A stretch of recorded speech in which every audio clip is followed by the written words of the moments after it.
Alors, on va commencer par se présenter. Vraiment un plaisir pour nous d'être là aujourd'hui. Tout d'abord, on voulait vous remercier parce que vous êtes vraiment en grand nombre aujourd'hui.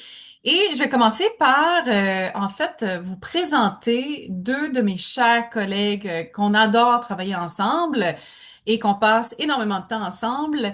Pas juste pour parler de l'IA, mais c'est quand même une de nos belles obsessions.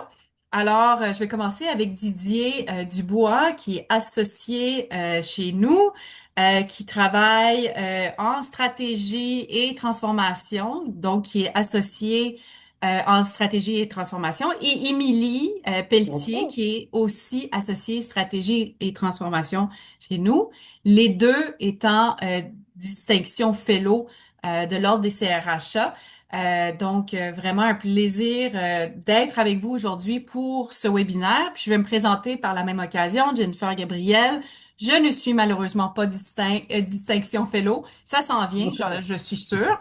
Mais je suis associée leader national développement des leaders et des équipes. Donc, vraiment un plaisir d'être avec vous. Ça se veut aujourd'hui vraiment un format où est-ce qu'on va échanger. Il va y avoir, on a prévu une période de questions. Donc, je vois qu'il y a déjà beaucoup de gens qui savent utiliser les fonctionnalités.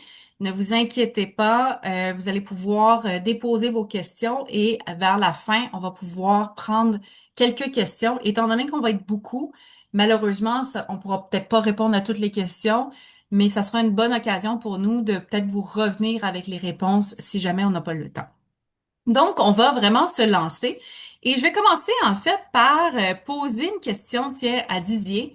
Mhm. On est où avec l'IA? Je pense que ça va être important pour nous de mettre les bases avant de parler de toutes sortes d'autres sujets. On est rendu où dans l'IA? Alors, ce qui est intéressant, c'est une très bonne question, puis on aime ça commencer avec ça parce que ce qu'on se rend compte, c'est quand on rencontre des gens dans les organisations, nos clients, ils nous disent, on est en retard, là, ça va vite et on n'arrive pas à suivre et on est en retard. La bonne nouvelle que j'ai à vous partager, c'est que non, on n'est pas en retard. En fait, ce qui se passe aujourd'hui, c'est que la technologie évolue extrêmement rapidement. Ce qu'on reçoit par les médias, par les fils qu'on suit, etc., c'est toutes les belles nouveautés. Mais quand on regarde finalement dans les organisations, ben, on a tous beaucoup de difficultés à être à la fine pointe. En fait, on avance, il y a des choses qui se font. Si on regarde concrètement, vous voyez le graphique ici, qui est un graphique qui provient de Deloitte, on voit que, ben, dans le fond, il y a presque 40% des organisations qui n'ont pas commencé à changer leur processus. Ça ne veut pas dire qu'ils n'utilisent pas l'IA, mais ça veut dire que ça n'a pas un impact majeur sur leur processus comme tel. On a environ un 30% qui, eux, ont fait vraiment une refonte de leur processus qui est amorcée. Et on a seulement un autre environ 30-34% qui ont vraiment fait des transformations en profondeur. Fait que ça donne un petit peu un aperçu. Donc oui, il y a des entreprises qui sont déjà inscrites dans des grandes transformations, mais la plupart des organisations, on est encore à explorer puis à y aller avec quelques processus. D'ailleurs, à cet effet, on voit dans les organisations qu'il y a à peu près 88% des employés qui utilisent l'IA au travail, mais on aimerait ça lancer, hein, Jen, peut-être une première question donc à l'ensemble de nos participants. On aimerait vous demander, selon vous, quel est le pourcentage des utilisatrices et des utilisateurs qui tirent le maximum de l'IA pour transformer leur travail? Donc, vous voyez, il y a un sondage qui vient d'apparaître à l'écran. Vous avez quatre choix. Est-ce que ce serait selon vous 5%, 23%, 45% ou encore 62%? Alors, ce Donc, qu'il je faut bien trouve comprendre, ça très intéressant en passant comme sondage. Donc, répondez rapidement et Didier, excuse-moi, je voulais pas non, ce que t'interrompre. j'allais Vas-y, ajouter, c'est vas-y. qu'il faut bien comprendre que c'est une technologie qui est d'abord et avant tout rentrée par les utilisateurs, hein. Il y a des organisations qui ont proposé les outils, mais les utilisateurs les utilisaient déjà. Ce qui fait que, à quelque part, sur la manière de l'utiliser, ben, on se rend compte que ça peut être très, très, très variable selon les utilisateurs, là. Il y a une grande variante à ce niveau-là. Donc, je ne sais pas si on peut voir déjà les premiers résultats à la question. Micha, est-ce que tu peux nous les faire, ou encore Mélissa, est-ce que tu peux nous les faire parvenir à l'écran? Donc, pour la plupart, on dit 5% donc des utilisateurs qui en tireraient vraiment le maximum. On en a quand même pas mal là, qui nous disent un bon 23%. Mais effectivement, ce qu'on se rend compte selon les études, c'est que seulement 5% des 88% donc des employés qui utilisent l'IA au travail en tirent vraiment le maximum. Donc, il y a encore beaucoup de travail à faire là, pour s'habituer puis intégrer davantage ces outils-là dans nos méthodes de travail. C'est assez incroyable quand on y pense, hein, d'avoir que 5%. Donc, vous avez très bien répondu pour la plupart, mais c'est incroyable. Donc, il y a quand même du travail à faire, des nouvelles approches, des outils. Didier, peut-être nous Oui, parler justement où on est rendu dans ces grandes approches et ces outils. tout à fait. Ben, je vais revenir peut-être pour, très rapidement pour commencer en disant que ben, pourquoi le 5%? Parce que les outils, comme on dit, sont arrivés par les individus. Les organisations ont, on le verra plus tard, donné pour quelques-unes des formations, mais il faut vraiment bien comprendre que l'utilisation, c'est du langage naturel quand on interagit. Donc, des fois, on a déjà des résultats intéressants. On ne va pas forcément approfondir toujours. Alors, on voit les trois types d'usages. Je vais passer rapidement parce qu'on va les regarder en détail. On va le voir aujourd'hui, on retrouve à peu près donc ces trois grandes familles d'usages. Premièrement, l'utilisation de l'IA pour réaliser des tâches, pour automatiser des tâches.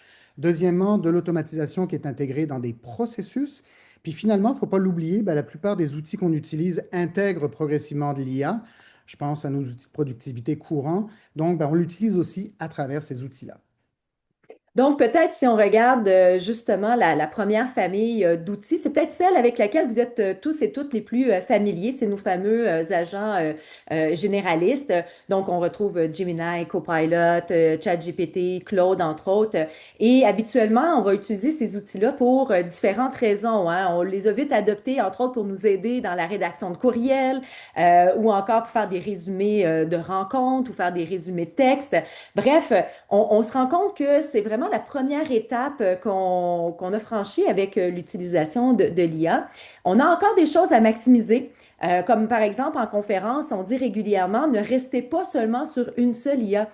Dans les bonnes pratiques, vous le savez, hein, chacune de ces IA-là ont été structurées ou bâties des fois avec certains biais lors de leur constitution. Et le fait des fois de bouncer les idées d'une IA à l'autre. Donc, par exemple, vous pourriez demander la rédaction d'un texte à Claude et après ça, prendre votre texte et demander à Gemini, mais qu'est-ce que tu en penses? Est-ce qu'il y aurait des éléments que tu voudrais bonifier? Donc, le fait de bouncer des textes, de bouncer justement d'une IA à l'autre, ben, ça nous permet d'avoir une vision beaucoup plus large et souvent d'éviter aussi certains biais que pourraient avoir là, ces différents agents. Donc, Émilie, si je comprends bien, bientôt, on pourrait voir apparaître non seulement Claude qui échange avec Ginette, qui pourrait être notre prochaine IA. On ne sait jamais, ils sont quand même très créatifs hein, dans les titres des noms qu'on donne aux différents agents. Et on n'a pas fini de voir d'autres nouveaux agents se populer, je vous dirais, là, sur le marché, hein. Ça bouge extrêmement vite. Ces outils-là se consolident de plus en plus. On dit toujours à la blague, si vous nous aviez demandé, là, 2 mois, quel était le meilleur outil IA que nous, on utilisait, on vous aurait dit que Claude était vraiment extraordinaire. Claude est toujours aussi extraordinaire, mais là, on a ChatGPT qui est en train de reprendre le dessus. Donc, il y a vraiment des variations et il y a toujours des nouveaux outils aussi qui apparaissent. Donc, on sait jamais. Peut-être qu'une Ginette pourrait arriver un jour ou l'autre. On aimerait Donc, ça peut-être vous poser une autre question si vous êtes partant. Donc, vous, chers participantes et participants, c'est quoi votre utilisation principale de l'IA? Donc, vous allez voir encore une fois une petite fenêtre apparaître. Simplement nous dire, c'est pour quelles raisons vous utilisez principalement l'IA? Alors, peut-être en complément, en attendant que les gens répondent, je trouve ça toujours intéressant quand on regarde puis qu'on se fait poser la question lequel est le meilleur. Puis effectivement, ça évolue tellement rapidement. C'est un peu difficile à répondre à ça. Puis il y a quand même des particularités par plateforme. Ce qu'on aime beaucoup aussi rappeler, c'est que au-delà de l'outil, ben, il y a des pratiques. Et dans le fond, si on est capable de bien poser les questions, de bien prompter pour utiliser le terme, d'être très efficace dans la manière dont on décrit ce qu'on souhaite, le résultat souhaité, le contexte, etc. Ben, souvent, passer d'une IA à l'autre, on va avoir des résultats qui ne seront pas trop loin. Donc oui, il y a l'outil, mais il y a aussi la méthodologie qu'on va utiliser avec ces outils-là qui fait vraiment une très, très grande différence. Alors, Ou on des attend premiers encore résultats. quelques résultats parce étant donné que les gens tapent, je sais pas si on a eu quelques résultats. Soyez pas gênés, hein, parce que en fait, ce qu'on voudrait voir, c'est selon les résultats que nous on a des études, comment vous utilisez. Alors, il n'y a pas de jugement. Oh non. Hésitez bien à écrire les grandes tendances que vous avez. On voit correction de courriel. On voit aussi, euh, on voit aussi traduction. Euh, je vois aussi, différents éléments là, de rédaction. Euh, donc, peut-être Didier, on pourrait regarder en fait Oui. les utilisations. Là, on en a trois, la rédaction, traduction, courriel. Donc, très intéressant. Oui, alors si on regarde sur la diapo suivante, on a vraiment les statistiques. Alors, ça provient de Net Tendance. Ce qu'on observe à l'heure actuelle, c'est que les utilisations, je vous dirais, de premier niveau, donc on voit l'édition, l'analyse, la traduction, etc., c'est ce qui est majoritairement utilisé. Là où ça commence vraiment à être moins utilisé, ben, c'est quand on parle d'automatiser des tâches et on va le voir surtout d'automatiser des processus. Alors, ce que ça nous rappelle, c'est qu'il y a vraiment un enjeu avec ces usages-là. En fait, il y en a deux principaux. Premièrement, c'est que ben, quand on l'utilise pour soi, pour une tâche, c'est très difficile pour l'organisation d'identifier des gains de productivité. Alors que quand c'est intégré dans un processus, ben là, on est plus capable de mesurer le délai, la qualité du processus au complet. Donc ça, c'est vraiment un enjeu qu'on va rencontrer. L'autre chose, c'est la structuration des utilisations. Quand je l'utilise de manière individuelle pour ces tâches-là, qui sont des tâches isolées, ben, c'est très difficile de soutenir et de structurer l'usage. Parce que dans le fond, chacun va l'utiliser à la hauteur de ses compétences. Donc, il y a vraiment un enjeu rattaché à ça. Et on est comme dans une phase où on tend vers des processus qui vont être mieux structurés, un usage qui va être accompagné, encadré, mais on se rend compte qu'il y a encore des étapes à franchir. Alors, justement, si on va vers les approches orientées processus, donc là, c'est vraiment quand on passe d'un usage individuel à un usage processus. Donc, on va attacher un certain nombre de tâches qui, cumulées ensemble, vont nous permettre d'avoir un processus qui va être plus ou moins automatisé. Puis pour faire ça, ben, on se rend compte qu'aujourd'hui, il y a plein d'outils. Alors, pour ceux qui ont des outils avec des agents qui sont intégrés, ben, on peut déjà faire des belles choses. Les agents sont capables d'attacher des tâches et d'être en mesure finalement d'arriver avec un résultat après avoir suivi une séquence de tâches. Donc, nos ChatGPT, Gemini, Copilot vont permettre ce genre de choses-là. Rapidement, sachez aussi qu'il y a des outils qui sont open source, gratuits. Donc, on peut penser à des modèles qui sont peut-être moins performants, mais qui, pour vos processus, peuvent être tout à fait pertinents et utilisables, avec un gros avantage, c'est qu'ils roulent sur vos systèmes, donc vous avez un contrôle à 100%. Puis si c'est des processus très complexes, ben là, il y a des grands joueurs, hein, les IBM, bien sûr, Google, Amazon Web Services, qui offrent leurs propres modèles. Il y en existe une multitude de modèles qui vont être capables de réaliser un certain nombre de tâches. Donc, on peut l'utiliser individuellement autour d'une tâche, mais intégrer à un processus avec un modèle qui prend en charge toutes les tâches ou une grande partie qui font partie du processus. Oublions pas non plus que la troisième approche aussi que tu avais présentée tout à l'heure, Didier, qui arrive de façon peut-être un petit peu plus insinueuse dans nos vies, dans nos outils de travail. Donc, pensons à différentes options, aux applications qui pourraient être intégrées dans nos CRM, dans nos SIRH également, dans différentes suites de productivité ou même de logiciels de conception. Donc, des fois, on n'est même pas conscient qu'on fait appel à de l'IA. Ils viennent automatiquement s'insérer dans des outils qu'on utilise sur une base régulière, mais c'est une forme aussi d'utilisation de l'IA. Donc, on va le voir, il faut toujours rester aussi à l'affût de ces outils-là, puis de voir aussi quand et comment les utiliser adéquatement. On avait une question autour d'une tâche, je peux y répondre très rapidement, une tâche qui peut être automatisée de manière concrète. Ben, pensez finalement à un document que vous auriez à monter, par exemple une formation. Ben, si on doit monter une formation, il y a plusieurs étapes. Il faut collecter l'information, il faut l'assembler, il faut se faire un plan.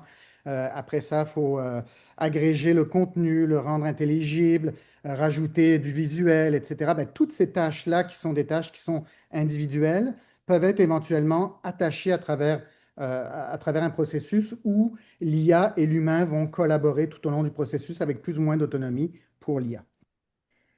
Et effectivement, Une des grandes questions qu'on souhaite peut-être ouvrir un peu plus, justement, c'est une fois qu'on a fait ce beau topo de où on en est actuellement et ça évolue à vitesse grand V, comme on le sait. Donc, dans 2 mois, on va avoir toutes sortes d'avancées qui vont avoir été faites. Maintenant, on va aller un peu plus explorer l'impact potentiel sur les tâches, sur la composition des emplois, parce que c'est une question qu'on se fait souvent demander. Et pour ça, ben, j'inviterai Didier, puis peut-être Émilie, si vous avez des éléments à ajouter, justement sur cet impact sur les emplois, parce que c'est sur le bout des lèvres de beaucoup d'employés et même d'entreprises. Qu'est-ce qu'on fait avec ça? Ouais, faut vraiment être vigilant par rapport à ce qu'on entend puis la réalité. Alors, dans les faits, Anthropic a fait une très belle étude. Anthropic, c'est ceux qui ont l'agent Claude et Opus, etc. Anthropic ont fait une étude et ce qu'ils ont démontré, c'est qu'il y a beaucoup de tâches qui pourraient être automatisées et qui ne sont pas à l'heure actuelle. Donc, il y a vraiment une question d'introduction de l'IA dans les organisations. Puis ça, c'est un rythme qui est très différent du rythme de développement des modèles comme tels. Alors, l'image de la vague, elle est parfaite parce qu'on a longtemps cru que ce serait une espèce de vague, un tsunami qui déferlerait sur les emplois et que là, il y aurait des pans complets de métiers qui disparaîtraient. Dans les faits, c'est vrai qu'il y a des métiers qui ont été grandement affectés, hein. On peut penser à la traduction, on peut penser au sous-titrage dans le milieu audiovisuel. Mais ce qu'on observe à l'heure actuelle, selon les études, c'est beaucoup plus une montée progressive, plus une marée montante qu'un tsunami comme tel.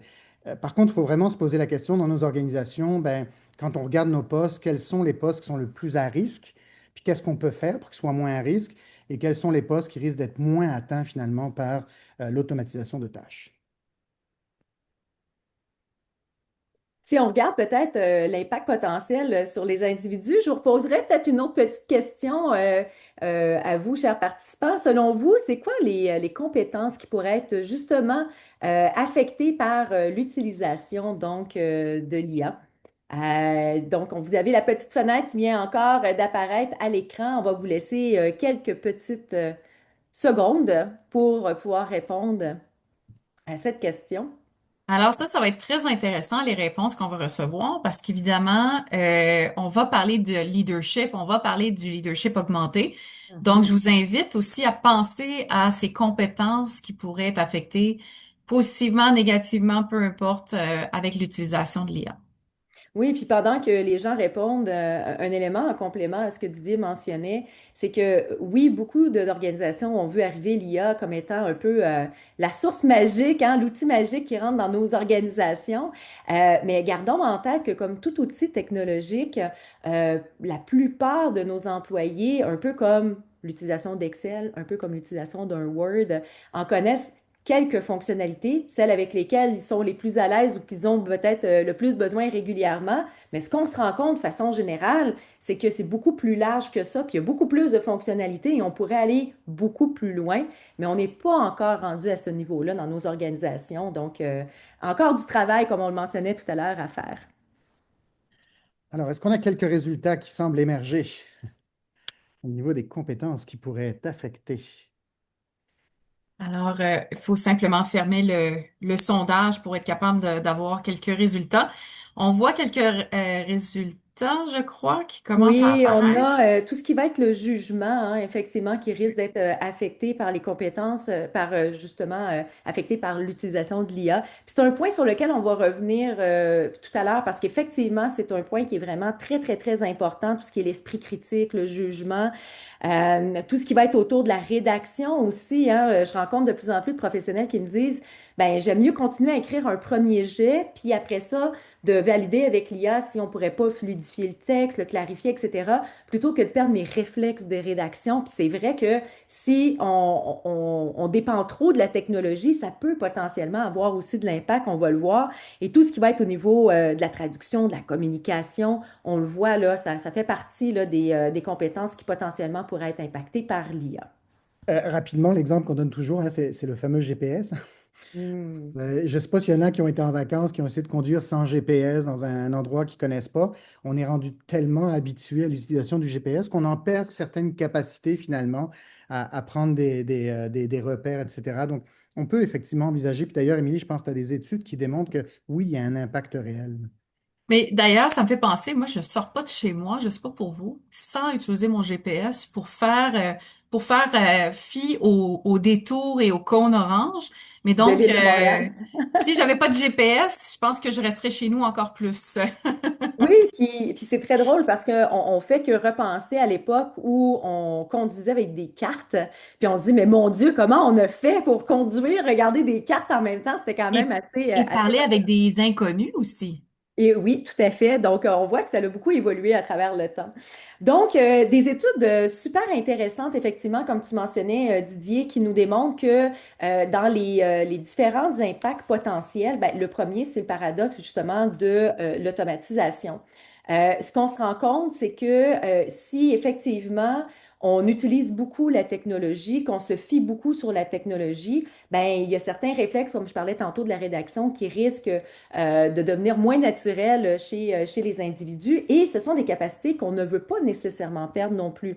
Donc, encore une fois, c'est de pas, ne pas dire ne pas utiliser l'IA, mais comment l'utiliser adéquatement pour ne pas perdre justement cette compétence-là.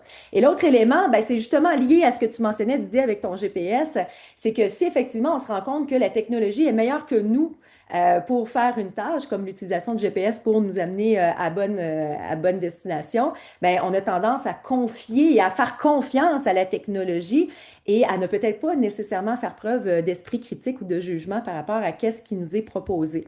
Et ça, encore une fois, bien, c'est un peu notre cerveau qui est paresseux, qui essaye de prendre des raccourcis et ça fait en sorte qu'on a ce fameux déchargement cognitif là.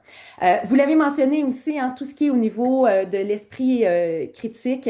Et ça, je pense que ça va être aussi un bel enjeu avec nos plus jeunes qui vont travailler de plus en plus avec la technologie, qui baignent déjà dans la technologie là, dans les milieux scolaires, de conserver justement cet esprit critique-là, puis de comment on va être capable de l'appliquer correctement. C'est drôle, je parlais justement avec un professeur universitaire récemment qui enseigne l'IA et qui me disait, ben, je ne peux pas demander à mes étudiants de ne pas utiliser l'IA. Et donc, ce que cette personne-là faisait, c'est que lorsqu'elle demandait à la fin de la session de remettre un travail, il y avait peut-être un 20% qui était sur le travail, donc le résultat, mais il y avait un 80% qui était sur c'était quoi ton prompt, pourquoi tu l'as changé, quelles ont été tes sources, quel a été tout ton cheminement finalement pour arriver à ton résultat final. Donc, on voit qu'il va vraiment falloir continuer à développer cet esprit critique-là. Et si vous faites certaines formations en IA, vous allez voir souvent, ils vous disent gardez un humain dans la loupe, hein, keep a human in the loop, pour être sûr et certain qu'on contre-valide toujours les résultats. Et ça, c'est vraiment très important dans les processus que vous allez vouloir confier à l'IA. Au niveau de la perte de la créativité, l'IA n'est pas créative. Hein. N'oubliez pas que ce que l'IA fait tout simplement, c'est de reprendre des éléments qui sont déjà présents, qui ont déjà été créés pour en remixer les remixer ensemble. Mais la créativité va demeurer vraiment une compétence humaine. Donc, ça, c'est un élément aussi à conserver en tête. Et les deux autres éléments sur lesquels il va vraiment falloir faire attention, puis peut-être avoir un esprit un petit peu plus aiguisé là-dessus en tant que gestionnaire quand on va vouloir accompagner nos équipes, c'est que ben, c'est certain qu'en étant toujours en interaction avec une machine, on n'a pas nécessairement tendance à dire bonjour, à dire merci. Et ça fait en sorte que ça peut teinter nos interactions éventuellement aussi avec nos collègues, les gens qui sont autour de nous. Donc, on risque de voir une dégradation de l'empathie, on risque de voir aussi une dégradation des capacités d'intégration. Faites juste penser à quand on est sorti de la COVID, hein, on a vu beaucoup de cas d'incivilité qui sont apparus dans la société qui étaient beaucoup moins présents avant la COVID. Donc, ça aussi, là, c'est des éléments qu'il va falloir garder en tête et auxquels il va falloir sensibiliser peut-être nos employés. Oui, puis d'ailleurs, faut pas oublier que on va avoir des interactions humaines. D'ailleurs, il y a une étude qui vient juste de sortir où est-ce qu'on voit une baisse d'interaction interhumain. Je parle plus verbal, en physique. Mais en plus de ça, pensez-y. On va échanger avec notre IA constamment, puis après ça, on va avoir à échanger avec un collègue, que ce soit par Teams ou peu importe. Et il y a un risque aussi d'une forme d'impatience. Alors, notre IA nous répond de plus en plus rapidement, même si des fois on voit des trois petits points qui apparaissent et qu'on a hâte qu'ils nous donnent une réponse. avec nos collègues, ça risque de quand même avoir un plus grand délai de temps. Donc, cette impatience, on l'a vu déjà avec ne serait-ce l'avenue de l'Internet super Les rapide, réseaux sociaux, les réseaux sociaux, mais il tout faut à juste fait. penser à avant, on attendait que ça se connecte sur l'Internet, qu'une image se téléchargeait. On avait une forme de patience qu'on diminue de plus en plus et avec cette interaction avec l'IA, on est quand même à risque d'avoir cette impatience et se tourner davantage vers l'IA plutôt que vers un collègue aussi. Alors, ces capacités d'interaction sont quand même à risque. On va dire ça comme ça, mais sans être trop inquiétant non plus. Non, puis ce qu'on sait à l'heure actuelle, c'est que si on retravaille ces compétences-là, ben, on peut les perdre, mais c'est temporaire, puis on peut les maintenir et les amplifier par la suite, ce qui nous amène justement à l'importance des compétences à développer avec nos Oui, tout outils. à fait. Puis d'ailleurs, j'aimerais ça tout de suite passer à un premier quiz de cette section-là.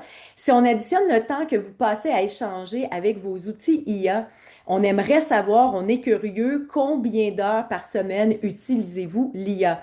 Donc, est-ce que c'est A, rarement, B, de 1 à 2 heures, C, de 3 à 5 heures, D, de 5 heures, ben, enfin 5 heures et plus, ou E, mon IA est toujours ouverte, c'est mon âme sœur qui me suit partout. Donc, on va vous laisser quelques secondes pour répondre.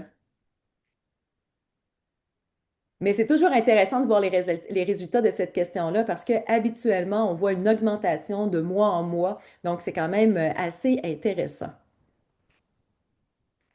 Alors, est-ce qu'on peut dévoiler les résultats? Alors, rarement, quand même, hein, on a quand même un 13 de 1 à 2 heures, un 45 de 3 à 5 heures, voyez-vous, c'est quand même un 27 et un 5 heures et plus, là, on est à 8. Donc, je vous dirais que le rarement était beaucoup plus élevé que ça et le 1 à 2 heures, ne serait-ce que voilà 6 mois. Donc, on voit là que ça roule, que ça augmente de plus en plus. Donc, assez intéressant de voir aussi à quel point les gens l'intègrent de plus en plus dans les milieux de travail, mais aussi la vie personnelle. Je suis J'ai une curieux de deuxième voir parce question, que, histoire de ne pas vous ennuyer, puis ouais, être sûr et certain que vous restez bien avec nous. Quelle durée de formation avez-vous reçue justement en lien avec l'utilisation de l'IA? Est-ce que vous en avez reçu aucune? Est-ce que vous avez reçu à peu près l'équivalent d'une demi-journée, l'équivalent d'une journée ou encore l'équivalent de plus d'une journée? parce quand on parle de 3 à 5 heures et plus, ça devient presque un outil quotidien, là. C'est un outil utilise sur une base régulière, au même titre que les autres outils de productivité qu'on a. Fait que ça devient intéressant de voir, ben oui, mais comment on est formé sur cet outil qui prend de plus en plus de place. Oui, puis je ne sais pas si c'est le réflexe que vous avez chez vous, mais de mon côté, du côté de Didier puis de Jennifer, on peut vous dire que le matin, avec le Outlook qui s'ouvre, le Teams qui s'ouvre, habituellement, on va avoir notre outil IA qui va s'ouvrir. Chez nous, c'est notre chat GPT. Puis bien évidemment, maintenant, vous le savez, hein, Copilot est installé à travers nos différents outils de la suite Microsoft aussi, donc plus facile d'accès également. Donc, Mélissa, est-ce que tu peux nous montrer les résultats de cette question, s'il te plaît? Alors, aucune formation, 34 quand même, hein, qui n'ont eu aucune formation sur l'utilisation de l'IA. Ça, c'est une erreur qu'on voit dans beaucoup d'organisations, hein, de dire on donne un outil et on ne donne pas nécessairement de formation pour le maximiser. Donc, ça fait en sorte qu'on apprend plus par essai et erreur. Ça ne veut pas dire que c'est mauvais, mais ça veut dire qu'on pourrait aller davantage, le creuser davantage, puis être plus performant avec l'outil. Une demi-journée ou moins à 41 puis l'équivalent d'une journée, voyez-vous, c'est là où ça commence à diminuer à 12 et plus d'une journée à 13. Alors, encore une fois, rassurez-vous, consolez-vous si on regarde les statistiques plus générales sur la diapo suivante. Alors, ce qu'on se rend compte, c'est que ben, d'un côté, on a les employés qui nous disent oui, oui, oui, j'en veux de la formation, donc 83% qui nous disent j'en veux davantage, mais on a juste finalement 52% des gens qui en ont, il y a 52% des gens qui n'ont pas reçu de formation, on en a 48% seulement qui en ont reçu. Fait que c'est vraiment une réalité, ça va tellement vite que c'est un petit peu difficile de suivre pour les organisations et pourtant c'est vraiment nécessaire, on va le voir. Mais justement, quand on veut faire évoluer les compétences d'une équipe, je vous dirais qu'il y a vraiment trois grandes familles là, de compétences à travailler. La première, vous ne serez pas surpris, c'est d'apprendre à travailler avec l'IA, hein, parce que c'est une nouvelle philosophie, un nouveau mode de pensée. Donc, c'est important de donner vraiment les bases de l'IA, son mode de fonctionnement. Après ça, d'amener peut-être une deuxième formation pour l'amener à un niveau peut-être un petit peu plus intermédiaire pour maximiser toutes les fonctionnalités qu'un agent pourrait avoir, par exemple. Puis après ça, de voir, ben, c'est quoi les compétences complémentaires, comme par exemple l'esprit critique qu'on parlait tout à l'heure, qu'on pourrait développer. L'autre élément qui va être super important, puis surtout pour nos gestionnaires aussi, c'est de maximiser les compétences humaines, hein. On l'a dit tout à l'heure, la créativité va demeurer purement humaine. Tout ce qui va être l'empathie, l'opinion, tout ce qui va être aussi la vision, le leadership, les alignements. Donc, ça, c'est des éléments aussi là, qu'il va falloir garder en tête, puis de dire, ben, qu'est-ce qu'on peut confier à la machine, où la machine, elle est bonne, mais qu'est-ce qu'on va conserver au niveau des humains parce que c'est notre force et de continuer à développer nos gens dans ces compétences-là. Et le dernier, excusez-moi, c'est vraiment de développer sa capacité d'adaptation et son apprentissage en continu. Vous ne serez pas surpris d'apprendre que ça bouge extrêmement vite ces temps-ci, hein, Didier, on est à peu près à des nouvelles aux semaines. Auparavant, on pouvait calculer peut-être plus par mois, mais là, ça va vraiment de façon exponentielle. C'est très, très, très rapide. Donc, tout ce qui va être l'agilité, l'adaptabilité, je ne sais pas si vous connaissez le terme l'apprenance. Donc, ça veut dire d'apprendre à apprendre en continu. On n'aura pas le choix parce que ça bouge tellement vite qu'il va falloir rentrer un peu dans ce mode-là d'apprentissage continu pour être capable de suivre la technologie, puis nous permettre de vraiment pouvoir l'intégrer dans nos milieux de travail et de pouvoir en créer de la valeur ajoutée, bien évidemment, et d'innover à travers tout ça, vous l'aurez compris. Fait qu'on comprend bien qu'on est dans un contexte où ça arrive peut-être moins vite qu'on le pensait, mais ça arrive à grands pas, ces technologies dans nos organisations. On se rend compte que ça a un impact sur la manière dont on travaille, sur les compétences dont on va avoir besoin à court terme et dans le futur. Par la force des choses, Jennifer, ça va avoir un impact aussi ben, sur les leaders, comment ils accompagnent leur équipe, hein. Oui, tout à fait. Puis en vous écoutant, un des éléments qui me vient en tête et qu'on entend depuis quand même plusieurs années, notamment depuis la COVID, c'est l'adaptabilité, être tu sais, très agile, mais aussi cette soif de curiosité. Donc, je trouvais ça intéressant de faire peut-être un parallèle avec, bien qu'on n'est peut-être pas allé chercher de la formation qui est fondamentale selon moi pour l'IA, d'être curieux puis de tester des éléments dans ces technologies-là aussi est quelque chose qu'on va avoir quand même, étant donné que ça va tellement vite, d'essayer ou du moins d'avoir cette curiosité-là. Mais pour aller un peu plus loin, justement, on parle d'un leader augmenté ou d'une leader augmentée. C'est une très bonne chose. Évidemment, on vous dit, on n'a pas de boule de cristal, mais voici les grandes tendances qu'on peut voir dans le marché. Il faut vraiment repenser à notre rôle de leader. Et pourquoi je dis que c'est une très bonne nouvelle? En fait, on parle de leadership augmenté. C'est-à-dire, au lieu que l'IA soit en compétition, ça va être un complément. Ça va venir nous aider dans nos tâches. Ouf, ça fait du bien. Je sais qu'il y a beaucoup d'entre nous comme leaders qui cherchent des moyens d'apaiser. Donc, l'IA peut être vraiment un partenaire de choix. Et ce que vous voyez à dans l'image à l'écran, c'est en fait le premier cercle qui est le jaune pâle, qui parle un peu plus du rôle que l'IA va avoir, que ça soit de nous générer, par exemple, du contenu. Donc, on va pouvoir aller puiser dans du contenu. Il va pouvoir nous donner certaines réponses, certains éléments, évidemment avec, comme on l'a mentionné avant, avec tout ce qu'il va être capable d'aller chercher au niveau des algorithmes. Donc vraiment, il va avoir de la place pour avoir des réponses, des éléments.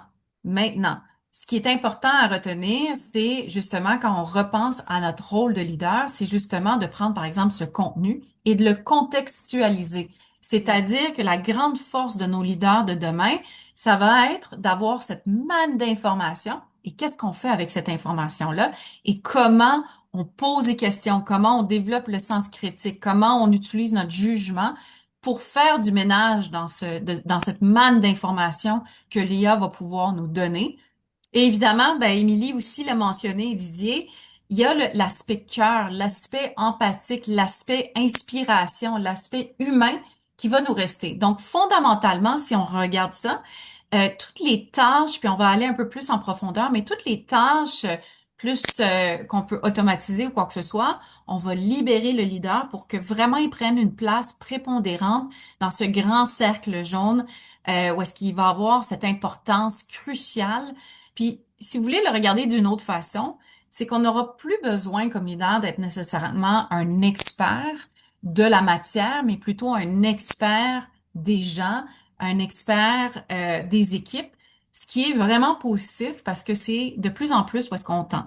Didier, tu voulais, je sais que tu brûles d'envie d'ajouter à tout ça. On se connaît trop, nous trois. Ben, tout à fait. Ben, j'allais dire, premièrement, c'est vraiment une continuité. Puis ça fait quand même des années qu'on dit que ben, le rôle du leader, de plus en plus, on doit aller vers l'accompagnement. Fait que comme tu mentionnes, c'est vraiment une belle nouvelle parce qu'il y a des tâches qui étaient là, je dirais, par obligation et certaines d'entre elles pourraient être automatisées. Puis en même temps, on garde en tête, comme tu le mentionnais, que ça ne peut pas remplacer un gestionnaire de l'IA. Il y a des choses qu'on perçoit comme gestionnaire, hein. Vous êtes en réunion d'équipe, vous jasez, et là, vous ressentez quelque chose. Alors, je sais qu'il y a des outils d'intelligence artificielle aujourd'hui qui peuvent technologiquement, je ne dis pas qu'il faut le faire, mais qui peuvent technologiquement scanner des conversations sur un team et aller percevoir les émotions, etc. Il y a des outils qui existent. J'ai tendance à croire que c'est pas encore le même niveau de perception qu'on peut avoir comme être humain dans le ressenti. Émilie parlait de la présence, du jugement, etc. C'est des choses qui sont encore purement humaines et qui vont rester pour plusieurs années. Donc, si je te suis bien, Didier, si je te suis bien, Jen, le leader va retomber dans son rôle de gestion, d'accompagnement de son équipe. C'est bien ça, là? Oui, et puis justement, c'est des très bonnes nouvelles. Tu sais, puis si on le divise, il va y avoir certaines compétences qui seront moins nécessaires.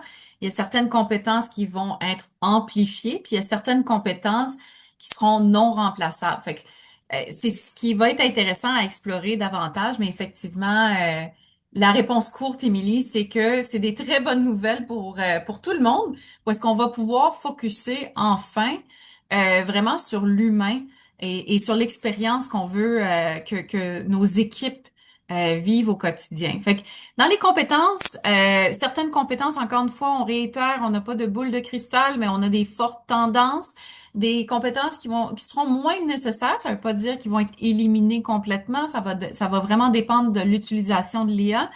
Mais tout ce qui va être répétitif, tout ce qui va être des suivis. Alors, je vous donne cet exemple-là parce qu'on en a parlé souvent, Didier et Émilie. Un suivi, oui, il peut être automatisé. Mais si un suivi est répétitif, par exemple, et on va pas chercher le contexte de la personne qui, par exemple, ne donne pas suite au suivi, ben, il faut qu'il y ait un humain à un moment donné qui prend le dessus, tout au point de la contextualisation au niveau du cœur, puis comprendre peut-être la personne a un enjeu personnel, peut-être que justement elle sait pas comment le faire. Bref, là prend toute sa place au niveau du leader augmenté. Donc, quand on Ouais. parle d'automatisation de certaines tâches, il y a quand même ce point-là qui va rester que on peut pas juste envoyer des rappels, par exemple, ou des suivis, sans qu'à un moment donné, il y a un petit drapeau qui se lève et qui dit, oh, peut-être que je devrais avoir une conversation avec la personne dans mon équipe ou dans une autre équipe, par exemple. J'adore ça, Jennifer. Ça souligne l'importance de cet acte-là, le suivi, qui une occasion de coaching, une occasion de transfert de compétences, une occasion de créer des liens. Fait qu'effectivement, comme tu le mentionnes, il faut les choisir, les tâches qu'on va. C'est pas parce que c'est automatisable qu'il faut l'automatiser. Il y a des choix stratégiques à faire comme leader dans le choix des tâches qu'on va automatiser là. Mais Très tu Ça, intéressant. mentionnais, Jen, aussi qu'elle allait avoir des tâches qui allaient être amplifiées également, donc qui vont exact. prendre encore plus d'ampleur, là. Exact. Donc, dans les compétences, si on veut, qui vont être amplifiées, ben, non seulement, justement, on va avoir du data. Donc, par exemple, si vous regardez à votre écran, on a, si on veut affecter des gens à certains projets ou même, justement, analyser des tendances tu sais, de gens qui sont absents ou quoi que ce soit. Après ça, oui, on a le data, mais qu'est-ce qu'on fait avec ce data-là? là, on a clairement une compétence qui vont être amplifiées où est-ce que on va avoir le temps de prendre ce pas de recul parce qu'on n'aura pas à calculer ou à faire le tableau Excel, mais plutôt prendre le temps de vraiment voir les causes à effet, par exemple, les grandes tendances, se challenger, se questionner là-dessus. Donc, on va avoir ce côté-là à aller chercher davantage le sens critique et non pas passer un temps fou à faire le document, à l'analyser, mais plutôt après ça dire, OK, on pousse l'analyse plus loin, on challenge l'analyse aussi. Ça va être important parce que bien qu'il y ait des données, ça veut pas dire toujours qu'ils Que sont c'est les bonnes 100%. données. Exactement.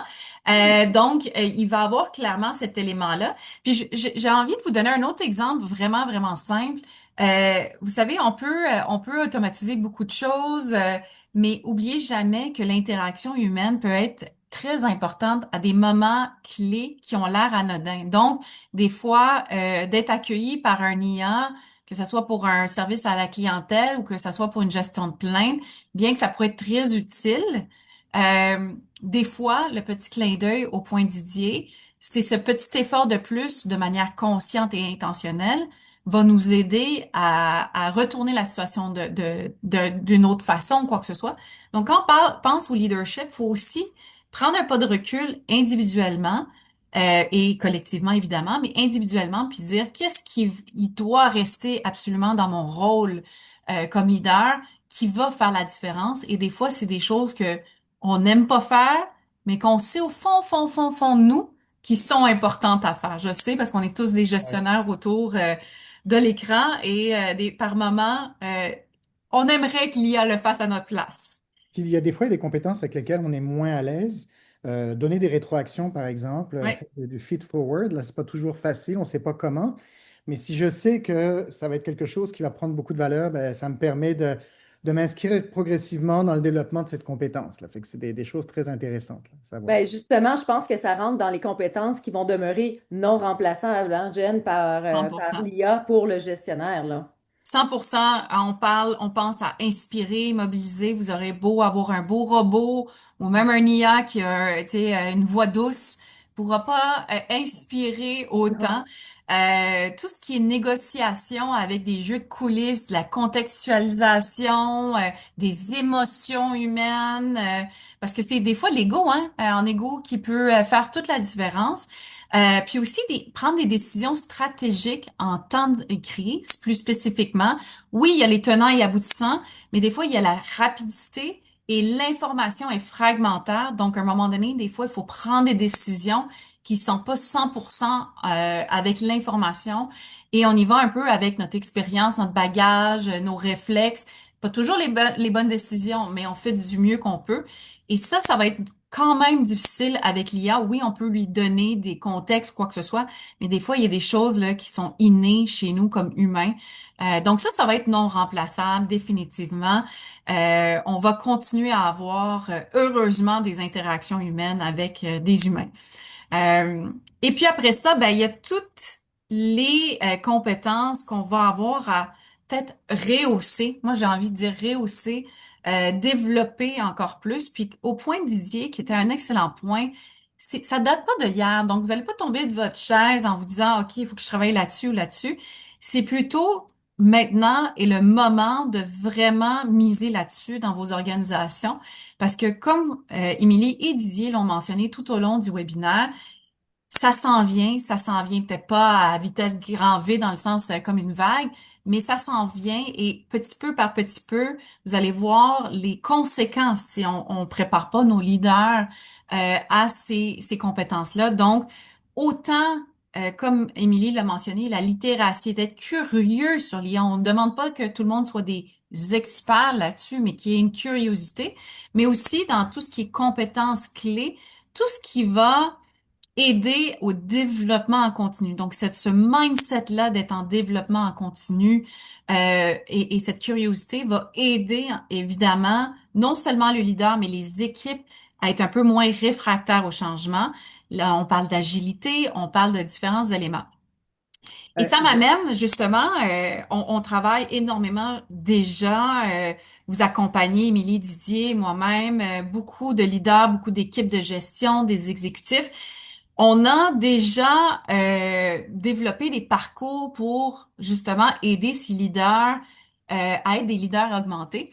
Et là, on vous propose en fait quelques compétences, les essentielles comme on dit, qui est évidemment la connaissance de soi. C'est la base même. Si on veut travailler sur nos compétences puis on comprend pas d'où on part, ça va pas fonctionner. L'intelligence émotionnelle, une des clés primordiales avec tout ce qu'on vient juste de dire, où est-ce que l'humain est au centre de tout. La communication inspirante ou mobilisante, si vous préférez. Et l'art de la question, je peux pas vous dire que ce soit dans un contexte de coaching, que ce soit dans un contexte de sens, pour développer le sens critique, pour challenger les équipes. Évidemment, ça amène vers le sens critique. Puis ensuite, l'innovation et la créativité dans toutes ses formes. Donc, autant au niveau de penser à l'extérieur de la boîte, puis pas rester avec le statu quo de, ben, c'est l'IA qui m'a dit que c'est ça la solution. Donc, c'est ça la solution. On revient à la notion d'Émilie qui parlait de déchargement cognitif, puis dire, ah, l'IA me l'a dit, puis on le voit déjà dans certaines organisations. Ben, l'IA me l'a dit, donc ça doit être vrai. Donc, moi, j'ai des conversations au quotidien avec Claude. Peut-être un jour, je vais être assez chanceuse de voir Ginette apparaître, mais on va devoir se challenger continuellement justement pour sortir ces idées. Puis, Jennifer, je veux juste rajouter, j'adore ce que tu dis sur les questions parce que ce qu'on se rend compte, c'est que les gens de plus en plus vont prendre les réponses, comme tu disais, pour du content. Donc, ils reçoivent la réponse, puis ils vont retransmettre ça. Et chez nos jeunes professionnels qui arrivent en organisation, il va falloir trouver des manières de développer ces habiletés qu'ils ont besoin pour avoir dont ils ont besoin pour avoir un sens critique. Et là, le leader, comme tu dis, en les questionnant, en disant, ben, qu'est-ce que tu en comprends? Donc, toute la manière de questionner l'employé sur le rendu qu'il nous propose, ça va être un exercice de développement de compétences qui est phénoménal et fort intéressant et qui va être essentiel à l'avenir parce qu'il y a une partie du travail qui va être faite par nos intelligences artificielles. Fait que Puis pour Absolument. répondre à ça, Didier, je pense que, je m'excuse, Dan, Non, mais il n'y a pas de problème. pour répondre à ça, je pense qu'un des premiers exercices que nos gestionnaires peuvent déjà commencer à faire, c'est d'y aller processus par processus. Je pense que l'idée, c'est pas d'y aller là, all-in en partant, là, au contraire, d'y aller étape par étape et de toujours se poser la question, comme on le disait tantôt, ben, dans mon processus qui est ici, où il y a de la valeur ajoutée, que ce soit la machine qui prenne ces tâches-là puis qu'on les automatise avec la machine, mais où c'est vraiment une valeur ajoutée, que ce soit l'humain. Et déjà, en faisant cet exercice-là sur les différents processus, on est capable rapidement d'identifier les compétences qu'on va devoir développer, nous en tant que gestionnaires, mais aussi auprès des gens de notre équipe pour s'assurer d'avoir une belle complémentarité avec la machine, puis d'avoir cette synergie-là, hein, d'avoir vraiment l'idée d'être un leader augmenté, là. Peut-être dernière question, puis en passant, si vous avez des questions, vous pouvez les mettre dans le chat parce qu'on s'en va vers la période de questions. Mais moi, j'ai une question pour Émilie et Didier. Ça me fait penser, petit clin d'œil, des fois quand on utilise notre GPS et la route est barrée, on sait plus quoi faire. Alors, c'est ça qu'on doit éviter avec l'IA. Si l'IA nous répond quelque chose, faut pas juste se dire, bon, la route est barrée, qu'est-ce que je fais? Petit clin d'œil peut-être personnel, mais bon, moi, ça m'est déjà arrivé d'être, de plus savoir quoi faire. Mais la question que j'ai pour vous, en fait, c'est vous accompagnez énormément d'organisations en ce moment sur tout ce qui est processus qu'ils peuvent mettre en place pour les faire réfléchir et tout ça. Pouvez-vous me parler un peu de un ou deux éléments que vous constatez, que vous voyez un peu? Ouais. Ben, je vais revenir au point qu'on mentionnait tantôt, à savoir de dire on a une utilisation qui est très dispersée à l'heure actuelle. Fait que souvent, ce qu'on va suggérer d'abord, c'est d'aller prendre un, deux, quelques processus, pas beaucoup, et de regrouper les efforts individuels autour de ce processus-là et de manière à structurer le travail. C'est une occasion de travailler autour d'un processus, une occasion d'apprendre mutuellement, de développer les meilleures pratiques. Le problème qu'on a, comme je mentionnais, c'est que c'est très dispersé. Fait qu'il y a énormément de travail qu'on fait aujourd'hui qui est de passer d'une utilisation dispersée individuelle à une utilisation structurée, intentionnelle et accompagnée. Juste ce pas-là, ben, pour beaucoup d'organisations, c'est le pas additionnel à faire. Puis après ça, on peut rajouter du développement de compétences, on peut rajouter de la sélection d'outils qui vont être plus performants, certains que d'autres. On va réfléchir sur les données. Qu'est-ce que ça nous prend comme données pour avoir les bons résultats? Fait que cet exercice de structurer, de travailler autour d'un objectif bien identifié, concret, ben, ça permet, c'est vraiment rassembleur et ça permet d'aborder. Puis ensuite, ben, ça permet d'étendre ça à d'autres processus, d'autres pratiques, etc. Fait que c'est le petit pas qui nous manque à l'heure actuelle dans les organisations qu'on observe, en tout cas pour beaucoup d'organisations, pas toutes bien entendu. Je trouve que tu as un bon point, Didier. Puis souvent, on se pose la question, qu'est-ce qu'on peut faire avec l'IA? Puis moi, j'aurais tendance à vous poser la question contraire. C'est plutôt de se demander qu'est-ce qu'on souhaite faire avec l'IA. Donc, de revenir vraiment à nos plans stratégiques, puis à se poser la question, ben, qu'est-ce que je veux réaliser dans la prochaine année? Et encore une fois, de se poser la question, est-ce que l'IA est pertinent pour m'aider à réaliser ces éléments-là? Donc, de ne pas juste se dire il y a un outil pour un outil, mais au contraire, de se poser la question comment cet outil-là peut concrètement m'aider à atteindre mes objectifs. Donc, de ne pas se demander qu'est-ce que l'IA peut faire, mais plutôt se demander qu'est-ce qu'on souhaite faire avec l'IA. Ah, on a des Excellent, belles mais questions qui nous merci. sont posées. Alors, je pense qu'il y a des questions. Je ne sais pas si on peut prendre quelques minutes. Oui, il Euh, nous reste à peu près 8 minutes. donc, parfait. Alors, Mais moi, j'aime beaucoup la première qui nous demande, ben, il peut y avoir un écart entre les gens qui sont très à l'aise avec les outils d'IA et les autres pas, un écart au niveau de la performance. Oui, oui, définitivement, on va l'observer de plus Ouais, en beaucoup. plus. Puis là-dessus, la position qu'on a souvent, c'est de dire, ben, il faut absolument que ça devienne un outil de productivité. Donc, il faut supporter la personne qui n'a pas beaucoup d'aisance. Puis c'est pour ça qu'il y a une mise à niveau souvent qui va être nécessaire. Maintenant, dire on ne s'attend pas à la même performance, ben, ça ne marche pas. Dans le fond, aujourd'hui, c'est encore assez nouveau, l'IA, mais éventuellement, on va utiliser l'IA comme on utilise Word, comme on utilise d'autres outils de productivité. Ça va faire partie de nos outils de travail et on va avoir pour attendre que tout le monde maximise ces outils. Donc, c'est vraiment dans une approche de support des individus. Il faut les développer, il faut les appuyer là-dessus. Mais éventuellement, la bonne performance, ça va être l'humain plus ces outils-là. Ça ne sera pas juste l'humain qui compétitionne avec quelqu'un qui est un humain avec l'outil, parce que sinon, effectivement, c'est à force inégale. Donc, faut développer ses compétences. Mais oui, on doit comparer les résultats en bout de ligne. Ça fait partie de la réalité aujourd'hui. Mm. oui, tout à fait. Est-ce qu'on prend une autre question, Didier? Je Oui. sais qu'il y en a pas mal. Oui, ben, j'en ai une ici. Pouvez-vous donner des exemples concrets de tâches qui peuvent être automatisées? On me pose souvent la question en RH, par exemple, lors d'un recrutement, est-ce qu'on devrait tout automatiser? Ben non, effectivement, il y a des choses qu'on ne devrait pas faire, comme la première pré-entrevue. On voit beaucoup d'avatars, entre autres en Europe, qui font les pré-entrevues. Ici, nos lois, nos règlements, c'est pas la même chose, hein. Donc, on n'encourage pas, bien évidemment, les organisations de le faire. Puis, qui plus est, c'est un moment qui est super important. C'est un premier contact qui permet aux candidats de voir c'est quoi l'expérience employée potentielle qu'on peut vivre au sein de l'organisation, de comprendre aussi un peu les tenants aboutissants de l'organisation, de sorte que même si en bout de ligne, on ne le retient pas, bien, il devient aussi un ambassadeur de l'organisation. Mais par contre, autour de ça, il y a plein de choses qu'on peut automatiser, comme par exemple la rédaction d'offres d'emploi, notre stratégie de diffusion de l'offre d'emploi sur les réseaux sociaux. On peut toujours utiliser les différents outils pour nous aider à rédiger les différents billets qu'on va poster sur LinkedIn, qu'on va poster peut-être sur Instagram ou les différentes plateformes. À chaque étape du processus, donc de l'expérience candidat, les suivis, on peut envoyer de façon automatisée un remerciement pour, bien évidemment, avoir reçu le CV. Après la pré-entrevue, dire merci du temps que vous nous avez alloué. La prochaine étape sera la première entrevue. Donc, ces éléments-là, on peut venir les automatiser. Je pense que ça vient renforcer, ça amène une belle valeur ajoutée dans l'expérience du candidat.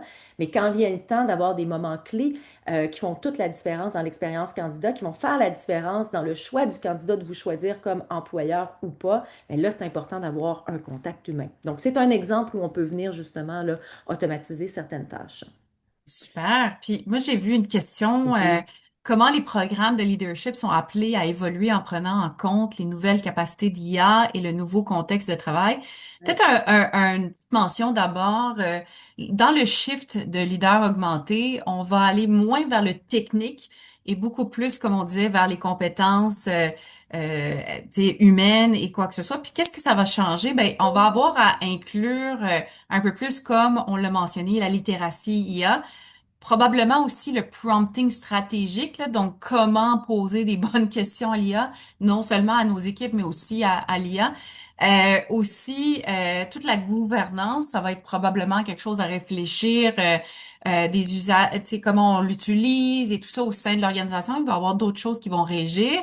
Euh, mais après ça, ça va être vraiment les compétences, la pensée critique, la capacité d'interprétation, le jugement, la qualité de décision sous ambiguïté, puis comme on a mentionné, toutes les autres compétences. Donc, les programmes de leadership vont inclure de plus en plus comme meilleur ami l'utilisation de l'IA et comment le leader de demain ne pourra pas se dissocier, heureusement ou malheureusement, de l'utilisation. Après ça, ça va être selon les organisations puis selon le besoin, comment ça va être, tu sais, ça va se personnaliser par rapport aux différentes industries ou quoi que ce soit.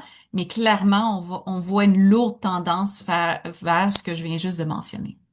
Et je vais prendre une minute. On a une question qui est, aujourd'hui, on n'a pas parlé au niveau de l'éthique de l'utilisation, de la Ouais. responsabilité. Fait qu'on a une question sur l'environnement. On n'en a pas parlé, mais il faut être soucieux, effectivement. On sait que l'IA consomme des ressources, aussi bien en termes d'énergie, ça contribue au réchauffement. Il y a des enjeux majeurs. On n'a pas la solution magique, mais ce qu'on sait, c'est qu'il faut recommander la sobriété dans l'usage, l'utiliser pour les bonnes raisons, pas l'utiliser pour n'importe quoi.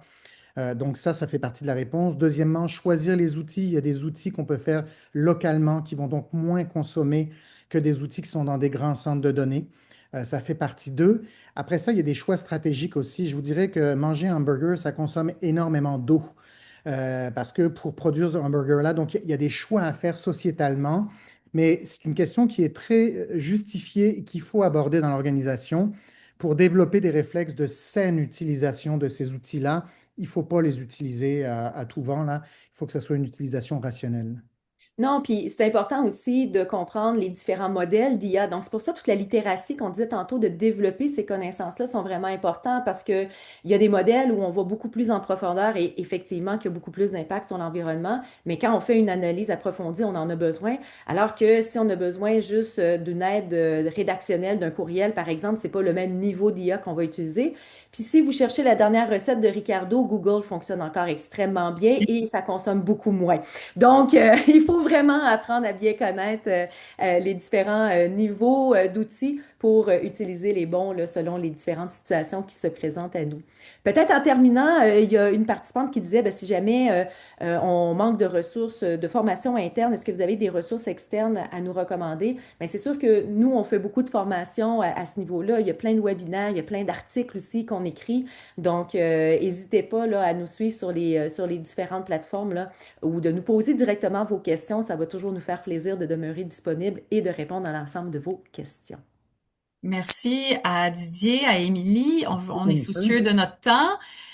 Donc, on va pouvoir, vous allez voir dans les prochaines semaines, dans les aussi des nouveautés au niveau des programmes de leadership, au niveau des justement des offres d'Émilie et Didier aussi sur tout ce qui est l'accompagnement de l'IA. Vous allez peut-être les attraper dans une conférence quelque part. Ils se promènent un peu partout au Québec, Oui, donc et au Canada. Merci beaucoup. C'est toujours un plaisir d'être avec vous, chers merci à toi, collègues. Jen. Et qui sait, peut-être le prochain webinaire, on va le faire en compagnie de notre ami Claude de Perplexity, on sait jamais. Ou peut-être Ginette, on ne sait pas, peut-être Ginette, qu'elle va avoir été créée. j'espère vraiment. Merci beaucoup à tout le monde. Et puis, n'hésitez pas à nous écrire, ça nous fera plaisir de pouvoir continuer la discussion avec vous. Merci, à la prochaine, au revoir.